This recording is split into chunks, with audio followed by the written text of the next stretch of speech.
The stacks on her mind, grinding all day, hustle refined, chatter and ceiling, she steers and untamed. Wealth is her title, wealth is her game. Power in heels or sneakers on deck. Respect comes easy when you earn that check. From boardroom to businesses, she's got finesse. This woman right here, built for success. She's a bad bitch, and she signs checks. Built her own throne, what you expect? Dreaming real big, no limit, no stress. She's a bad bitch, and she signs checks. Oh, money moves, yeah, she runs the show. Hiring queens, now let her know.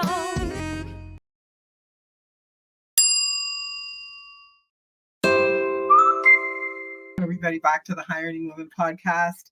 Our mission is always the same, and it's to make these financial conversations every woman needs to have accessible so that hiring women can make confident financial decisions and truly live the life that they deserve.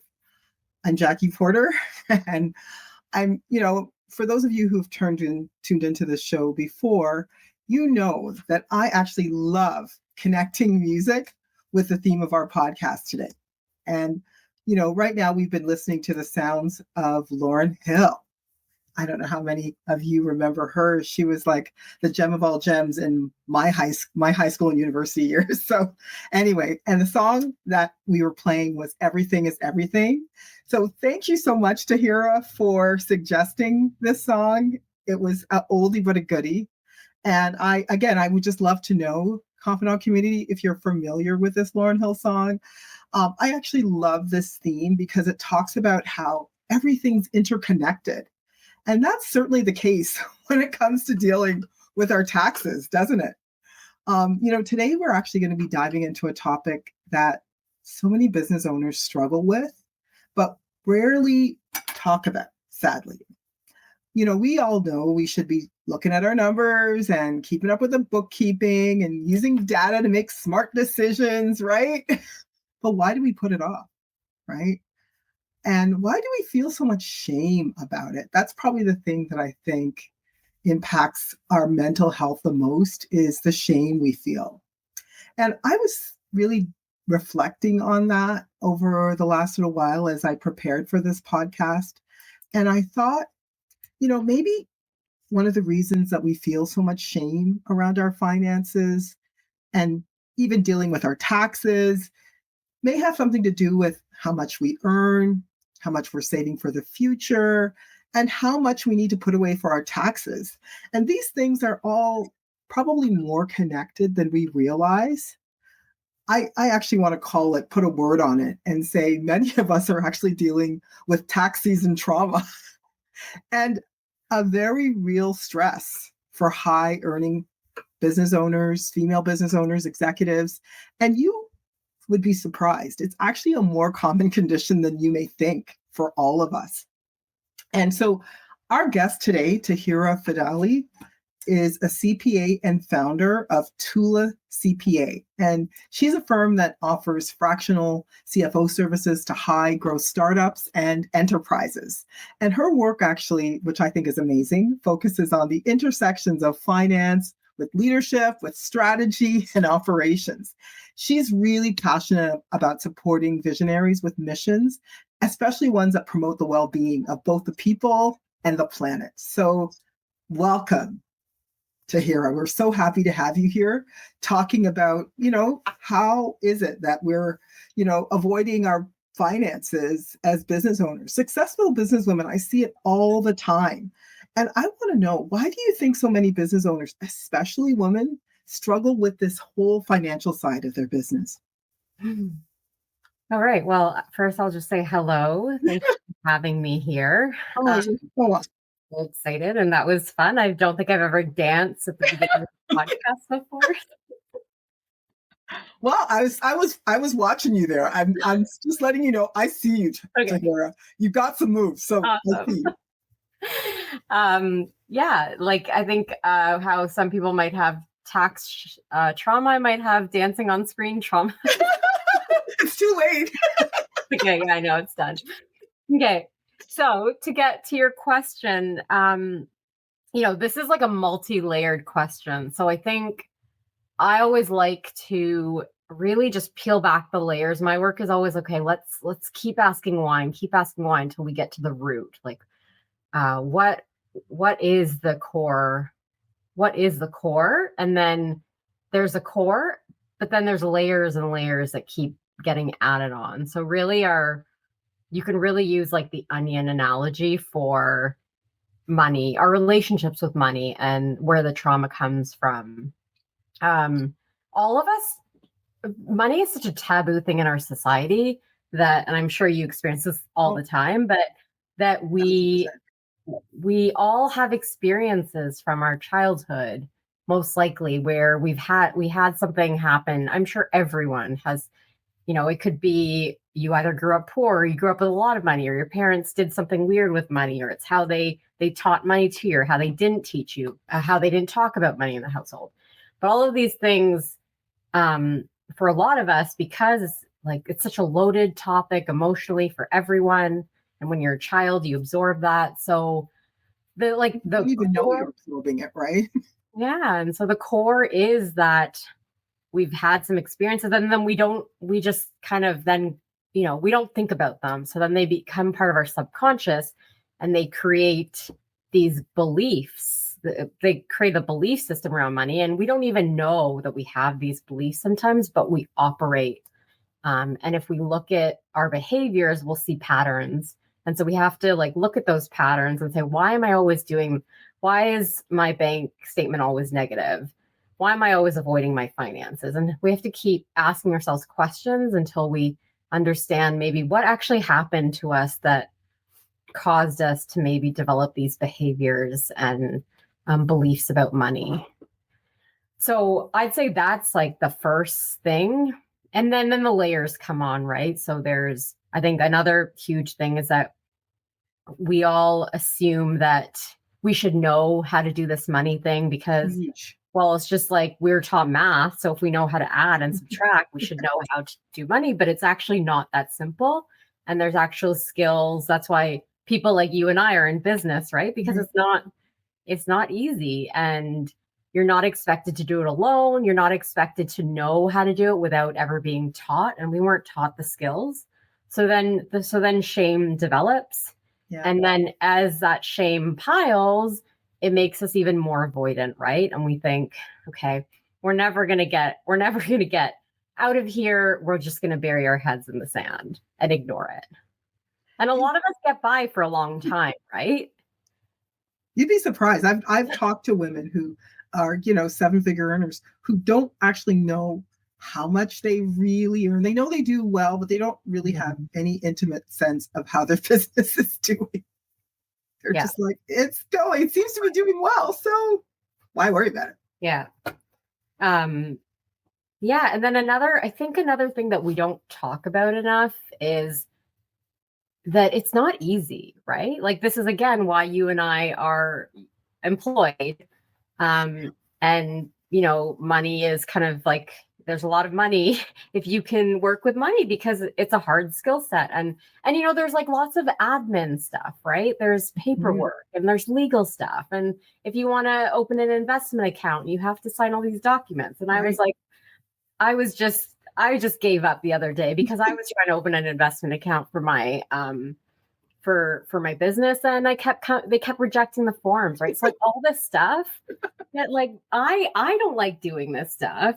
That's how I feel about taxes, but it's like you get courage on one side, and then all of a sudden it feels like it's got you usurped, because then you have to do something like open up an account, even a savings account for your business, and you're like, oh, this feels like, this huge mountain to climb. Yeah, a lot of this stuff are mountains to climb. And I think now, there's all these myths out there that, oh, it's so simple to just make passive income, and all these get rich quick schemes, and, oh, this should be so simple. It's not simple. It's actually, some things take time and are not easy.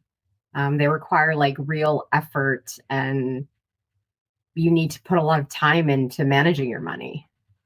Yeah. And I think even just that can sometimes make it feel emotionally harder, because, what I'm hearing is, we have to think about how our past experiences, which our unconscious are driving our money decisions. We have to, embrace the fact that it can be challenging. And even if it's challenging, it's not something we necessarily have to do alone, and face the fact that we never learn this stuff. So we shouldn't necessarily feel shame about something we never were taught. And as you said, kind of like embrace that community that can help you. Exactly. And then I think, a lot of us, I know we spoke about this last time we spoke, is there's a lot of professionals out there that do unfortunately shame people when they don't necessarily, when they make a mistake, an honest mistake, because they didn't really know, they weren't guided. And, and especially women can be talked down to.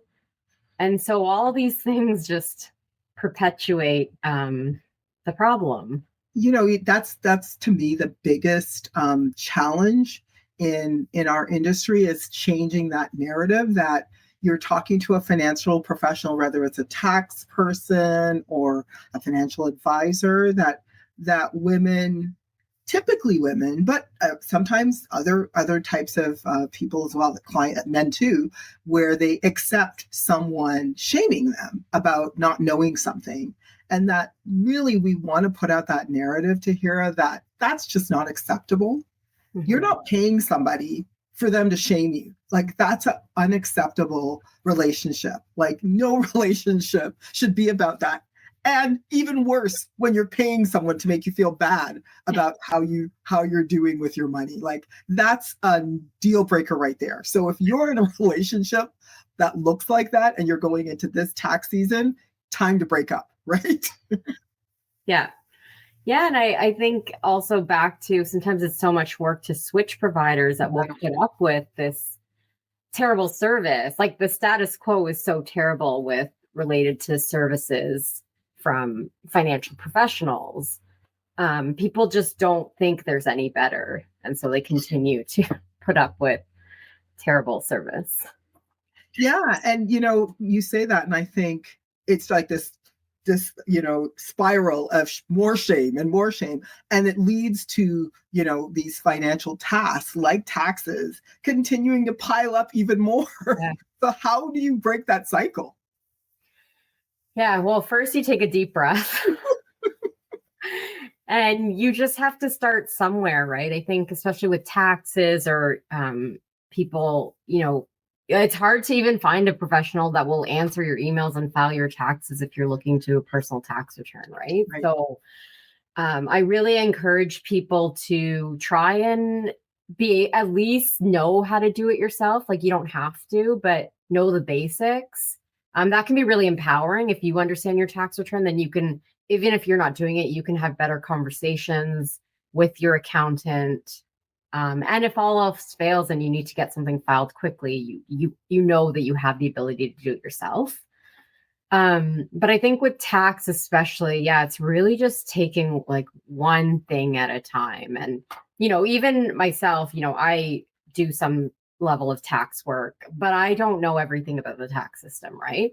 And so for most people, you don't have to know very many things. So it's really just like, okay, what are the basics I need to know? If I'm an employee, I need to know how my T4 works. I need to get others' tax slips, know about the deductions that I might be eligible for.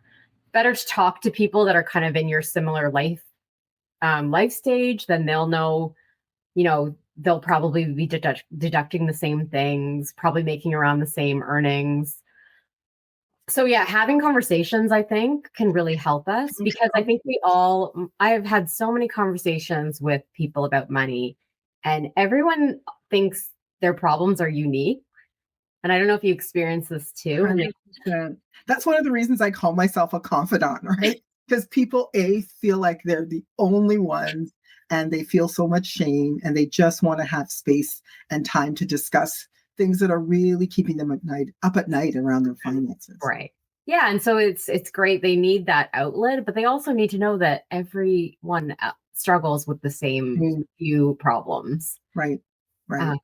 Nobody really knows what they're doing with their taxes. But you can start somewhere and maybe like figure out one box in your tax return for the first year, right? And then just I think like it can be like a gradually build your knowledge. But you don't have to know everything about the tax system to be able to utilize the tax system for your own circumstances. Yeah, and you know, confidant community. There's something that Tahira is not saying, and I want to keep it a little bit under wraps until the end of this. But she also has created this amazing vetted accountant list. So if you are someone who is struggling with finding a good accountant, we happen to have an all-female vetted list of tax professionals that I'm going to share later on. I'm going to share actually in the show notes for people who are looking to break up with their accountant because they realize they've got terrible service and they want to look for other options. Now is the time. The next small action you can take is ask for referrals when it comes to your taxes, and try to get a hold of talking to somebody early in the tax season versus later in the tax season when honestly they won't have time for you. And so I think, you know, the small action I think is great to hear that people empower themselves by learning more about their taxes. Sometimes when you're incorporated, it's more challenging to file taxes yourself. So if you're in that situation, it is really about getting that referral and talking to people. Talking to people who can support you either through your own network, but we've got this amazing list for you that I'm going to share later on. So let's move on. Let's talk about how can we normalize, because I think that's the thing that you said that I think is like this red circle around my head, which is normalizing asking for help, like this huge ball that says, oh my God, I'm so horrible at this. I shouldn't be doing this. I'm the only person who's this dumb. No, you are not. Right. And how do we get people out of their heads and out of the shame and actually ask for help without feeling like they failed? Because I think that's also a huge issue for high earning women who feel like they need to do everything at 1,000%. Yeah. Yeah. So I think, you know, to ask for help, I think the step before that, and what I say is normalize, we need to normalize our vulnerabilities, right? And so, and I don't mean just to anyone, because it's hard to be vulnerable with everyone, but, you know, find a group where you can really share your real struggles, like whether if you're a business owner, maybe some other business owners, because the thing is, I also think that business owners probably, that's the last thing they talk about, right? When they get together, they probably like to talk about their sales and marketing, and they don't like to talk about money because there's probably a lot of stuff hiding for a lot of people, right? Those are like the monsters in the closet. Right. And you can't expect someone to bring their like thing out of the closet unless you do too. So I think the only way to normalize and maybe to get help is start by really sharing like the truth about what's going on for you with someone that you can trust and you know that wants to help you and is not going to weaponize what you tell them. Right. But I think that's where I think conversations, right? If we all talk about money more and what's actually going on for us, because we all hide behind our money stories and our financial situation because of the stigmas, right? So yeah, you know, we all know, like I know because I have worked with a lot of business owners, like it's been a hard few years after COVID. A lot of businesses are struggling and things have been hard with the high interest rates. People are spending less money.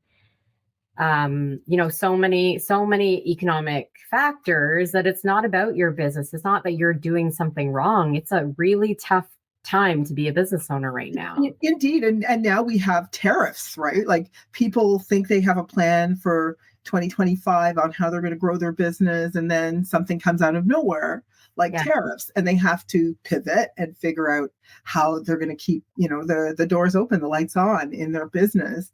And, you know, I think I love what you said around the authentic conversations and being in trusted circles. I know, in my own life, I have a group of an executive roundtable of business owners. We meet every month and we talk about our struggles, and we're as authentic as we can be. And it's a safe space. And, whatever that might look like, it might be one person, someone who's your financial best friend that can actually help you have a financial conversation. It may or may not be like a partner, right? Like it really needs to be somebody who understands what it's like to run a business.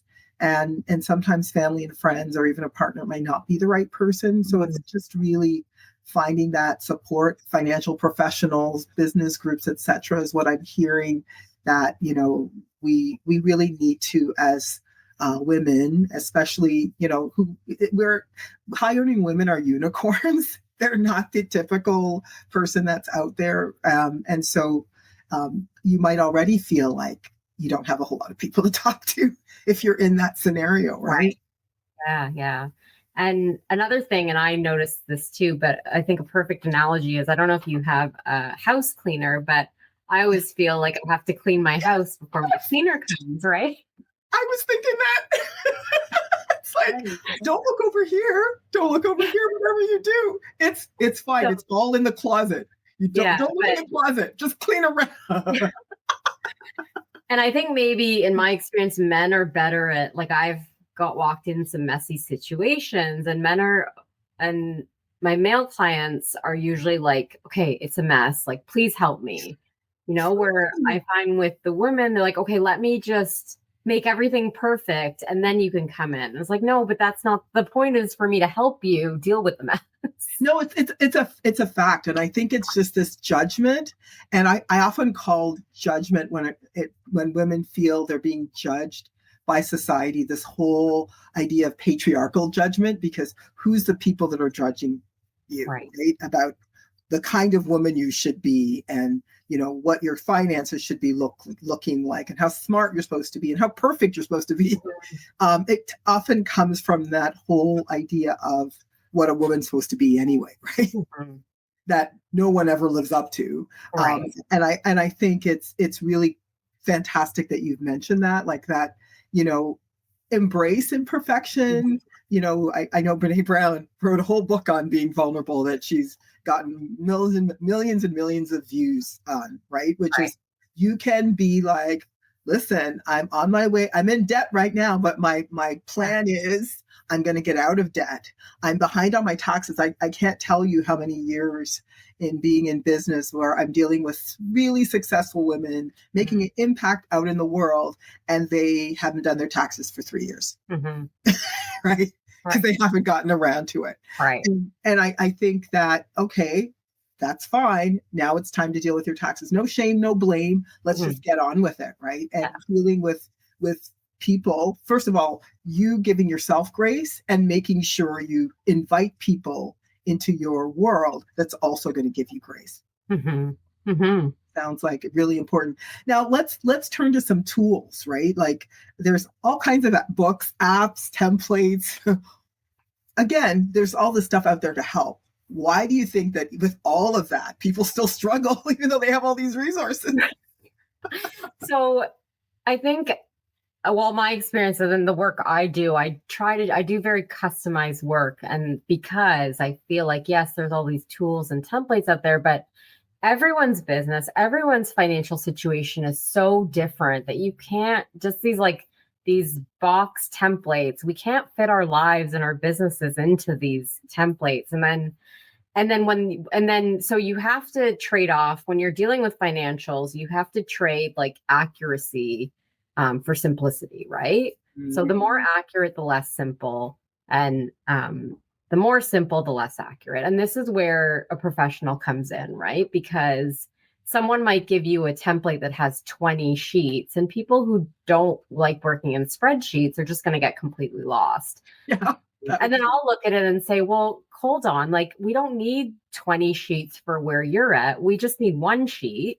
And I think we can get 80 to 90% accuracy and just keep things simple so that you understand what we're looking at. I think that's the key is for someone to really understand and not just fill in something and do some exercise, but not really understand what they've done. So I think that's why there's so many books out there. And then the other thing is what I mentioned before is like, I think these, someone says, download my free template and you'll be rich tomorrow. And it's like, I love those. They usually come on at 1 a.m. when people are really going down and despondent about their business and finances. Yeah. And managing money it takes work. It's not easy. It's not joyful. I'm trying to make it joyful. I really am. But I get it. But like working with people, you can work with people and like there are elements, but some stuff is just not fun and it's administrative and it takes time. And I think just like calling that out. So knowing that, okay, now I know what I really need to do because a lot of us will be motivated. It's not like the hard work is going to put us off. But I think if we're in that mindset of knowing what to expect to get where we want to go and not have these kind of illusions of, oh, I'm just going to have fun. I'm going to have a fun Friday night. I'm going to have a glass of wine. Like, yeah, those habits are great, but there's a little bit more required to accumulate wealth and to have it managed well. Agreed. And I've often, because the actual financial tasks I find the most challenging are things like bookkeeping, which I just don't have fun doing because it's just putting numbers into a spreadsheet or something, right? And I usually just have a date with myself in the calendar where I'll go through all of that and then I'll pair it after. So I'll like do that between like say 6 and 7, and then 8 to 9 I'm watching movies. So I like put it in every week at the same time. So and then I pair it with something that is fun, so that I can motivate myself to do something that I know I'm not going to enjoy but needs to be done. Yeah. So when you are stuck doing the not so fun parts of your finances, you can pair it with someone. Or, we were talking about why some of these DIY tools don't always work because they're not customizable. It might be that you do need someone who can help you look specifically at your circumstances and put the right tools together to help you. So is that when people recognize that they might need support, is when they're using these templates and they're like, help, this is actually more complicated. And you know what? I'll get back to this at some point.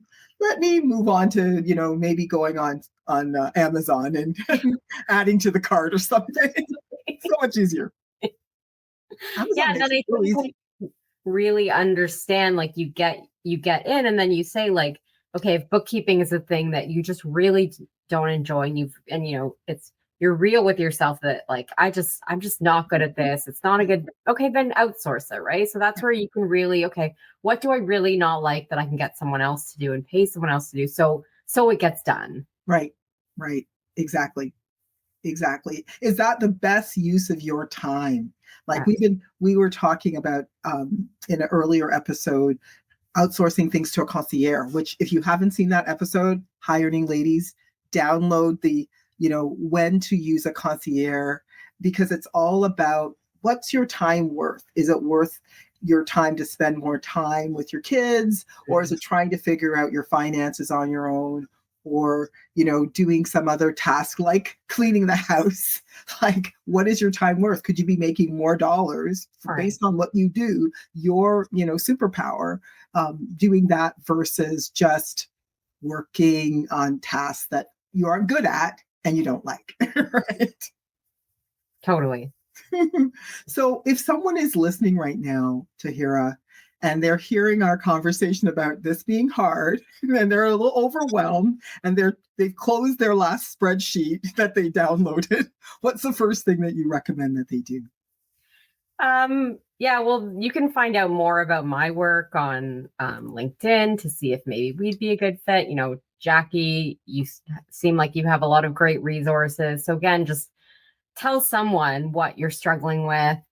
There's so like, if we're talking about business owners specifically, right? Like there's so many resources and organizations like here in Canada, at least, that are trying to support business owners and want businesses to succeed. So, just find out what's available in your local community. Cause like I partner with those organizations to offer my services. I've done like education series, like so there's workshops, and all of those things can help you find the right person. If it's just like individualized help that you need. Yeah, exactly. I was going to say Toronto Board of Trade, has some great resources for different community groups that you can, or, Mississauga Board of Trade. So Board of Trade organizations might be useful. I'm also a part of Women Presidents Association. So that's the executive network. There's so many. And what we'll do is we'll put some of those resources in the show notes if people, are wanting to know about organizations they can connect with, to just even have these, as you said, have these conversations that are so important. Yeah. Yeah.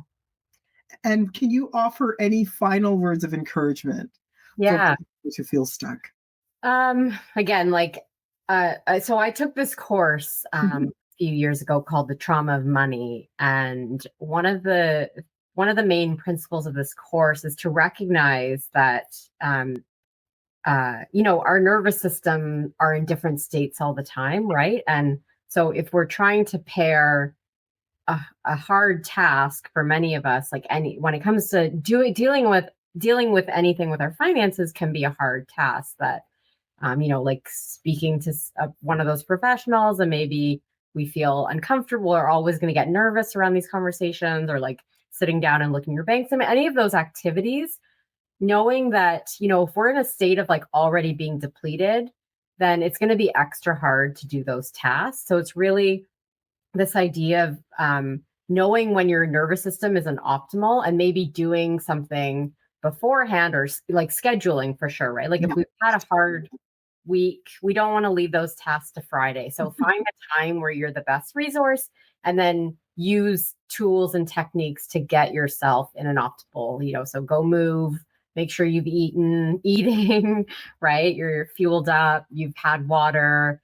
If you're going to get a little bit anxious or panic, like use some mindfulness techniques or breathing or meditation. So just having that awareness of how your state will affect your ability to do these tasks too. Yeah, I mean, it's so great that you mentioned that, because mindset is everything, right? So getting your mind right is really what it sounds like. And that might mean getting your body right, making sure you've slept, all the things you said. So how can you get your mind right so that you're in the best frame of mind to take on a task that you already find hard? I really appreciate you saying that. And Tahira, thank you so much for shedding light on these really important issues. Of course, we're going to provide your contact info in the show notes. If people in our community need guidance on their business. So ladies, you heard this. If you experience tax season trauma, the sooner, the better that you can start getting your taxes in order. So really, if you know that you're going to have that, the sooner you can get your taxes in order, the better. Right. And if you don't feel like you have someone in your corner who can like guide you through tax season, don't worry. We've got you. As I mentioned, Tahira has helped me create this amazing female-only list of tax advisors, and they all have various specialties to help you get your taxes in order. So I'm going to also be putting that in the show notes so that you can have a whole bunch of resources to get your taxes in order 2025. If that's on your list of things to accomplish, we're here for you. It's really never too soon to put a plan together to secure your assets. So just keep that in mind, ladies. Secure your assets. Don't put it off. And if you found this episode valuable, share it with someone who you think might benefit. All right. Sharing is caring. And as always, stay informed, ladies, stay empowered, and join us next time on the High Earning Podcast. Have a great rest of the day, everybody. Thanks for listening. Thanks for tuning in. Thanks, Jen.